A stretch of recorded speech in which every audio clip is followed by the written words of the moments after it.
Hello दोस्तों, नमस्कार। मैं त्रिभुवन भंडारी का स्वागत करता हूं आपके अपने यूट्यूब परिवार में।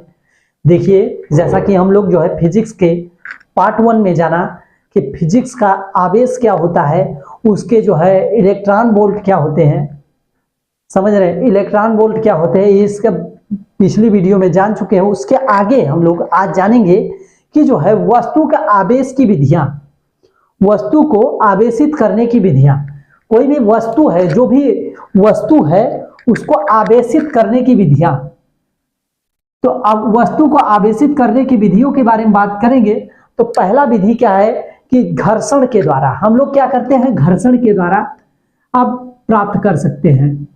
घर्षण के द्वारा आवेशन कहिए पहला। दूसरा क्या है दोस्त, दूसरा क्या है चालन द्वारा। दूसरा क्या होता है, चालन द्वारा। दूसरा जो है चालन द्वारा, चालन द्वारा आवेश।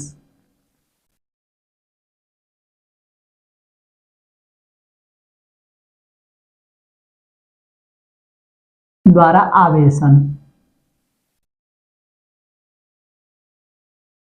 और तीसरा जो है प्रेरण द्वारा। क्या है, प्रेरण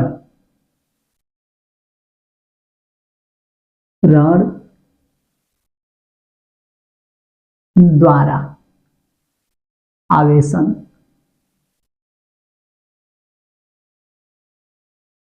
प्रेरण द्वारा आवेशन। तो ये तीनों टॉपिक को डिटेल में समझेंगे और आप लोगों को बता दें कि इसको डिटेल में समझना है। तो पहला क्या है, घर्षण वाला क्या होता है, जब एक वस्तु दूसरे वस्तु को आपस में रगड़ा जाता है तो क्या है, इलेक्ट्रॉन उसको दे देता है। क्या है कि एक वस्तु दूसरे वस्तु को आपस में घिसा जाएगा। जैसे कोई भी वस्तु है, ये देख लीजिए, और दूसरी वस्तु कोई ये छड़ है ना, ये छड़ को आपस में रगड़ा गया और उसके बाद धागे से ऐसे लटका दिया गया, धागे से लटका दिया गया। तो ये क्या करेगा, एक दूसरे को क्या करेगा, आकर्षित करेगा, या फिर आकर्षण होगा दोस्त, या फिर प्रतिकर्षण होगा। क्या होगा, प्रतिकर्षण, या आकर्षण या प्रतिकर्षण होगा। आकर्षण होगा या फिर प्रतिकर्षण होगा, ये इस पे। और फिर ध्यान दीजिएगा, इसी प्रक्रिया को क्या बोला जाएगा, घर्षण की प्रक्रिया बोला जाएगा। इसी प्रक्रिया को घर्षण की प्रक्रिया बोला जाएगा। अब फिर बात करते हैं चालन की प्रक्रिया क्या होती है।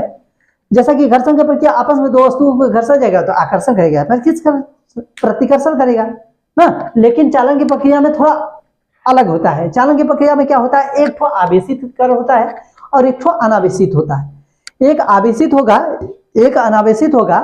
दोनों को संपर्क में जब लाया जाएगा तो वो क्या है, एक दूसरे से आवेश का आदान प्रदान करने लगेंगे। दोनों को संपर्क में जब लाया जाएगा तो एक दूसरे से आवेश का आदान प्रदान करने लगेंगे। तो ये कब, यह प्रक्रिया तब तक होगी जब तक दोनों का आवेश समान न हो जाए, दोनों का आवेश समान न हो जाए। और यही प्रक्रिया, लेकिन यही प्रक्रिया होना आवश्यक है क्योंकि इसमें चालन होगा, एक दूसरे से चलता है। जैसे सपोज दैट हम लोग ले लेते हैं एक गर्म पानी, गर्म गिलास का पानी और एक ठंडे पानी, दोनों को आपस में क्या है कि संपर्क में रख दें तो ये क्या करेगा, आपस में दोनों को गर्माहट तब तक लेगा जब तक दोनों समान ना हो जाए ना। कुछ इस प्रकार से। अब बात करते हैं हम लोग, जो है बात करेंगे प्रेरण की प्रक्रिया। प्रेरण की प्रक्रिया क्या होती है, प्रेरण की प्रक्रिया है कि इसमें आवेशित कण और जो अनावेशित कण क्या होते हैं। जैसे क्या है, कोई भी आवेशित कण है, इसमें positive positive positive positive positive positive positive ऐसे करके ये आवेशित कण है ना। ये अनावेशित कण है। ये आवेशित कण, अनावेशित कण क्या है कि बिना स्पर्श किए, बिना टच किए, एक दूसरे को बिना स्पर्श किए क्या करेंगे, ये परिवर्तित हो जाएंगे। बिना टच किए ये परिवर्तित हो जाएंगे। ये कहलाएगा क्या, क्या है, इसको प्रेरण द्वारा आवेशन कहा जाएगा। इसी को बोला जाएगा प्रेरण द्वारा आवेशन।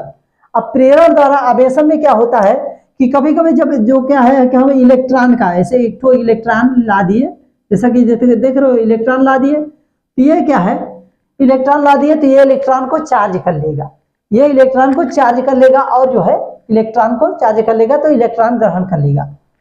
और इतना ही इस वीडियो में। अगली वीडियो में आप लोगों से और बेटर ढंग से और अच्छे ढंग से अगला चलेगा कूलाम का नियम, जो मोस्ट इंपॉर्टेंट है सभी एग्जामिनेशन में, लगभग सभी टाइम पीरियड में देखा जाए तो ये पूछा गया है, तो उसको देखना जरूर जो है देखना।